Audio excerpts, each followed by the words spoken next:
Well, Christmas came early for two local military veterans, among them a Camp Pendleton Marine and a Congressional Medal of Honor recipient from Linda Vista. Our Maria Arcega-Dunn was in Poway as they received a very special gift.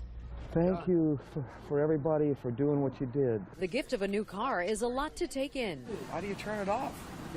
Today, in a show of thanks, two San Diego military veterans were gifted cars for the holidays. A Camp Pendleton Marine and single dad, and war hero John Baca. If you need a ride, just let me know. Baca, a Vietnam veteran who was awarded the Congressional Medal of Honor for his service, received the keys to this 2014 Nissan Pathfinder. I had a little Nissan red little wagon I drive across country, and they last forever. But this is a super deluxe. The car, fully restored through a special program sponsored by Caliber Collision and Geico, conditions vehicles to veterans and those in need. I think if they do it more, it'll cut down the 22 a day are committing suicide.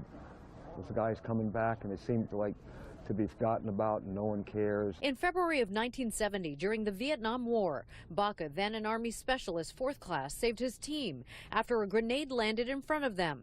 Baca threw his helmet and body on top of the explosive, becoming seriously injured but saving 8 of his fellow soldiers, men he says he thinks of every day. They're in here, you don't lose them. Last December, a Linda Vista Park where Baca grew up was named after him. He thought that was an honor then. This December, he got a car, a gesture of gratitude for those who have given so much. I don't know, there's too many people to thank, and I don't know what to say. Just, I guess the silence says everything. Done, Fox 5 News.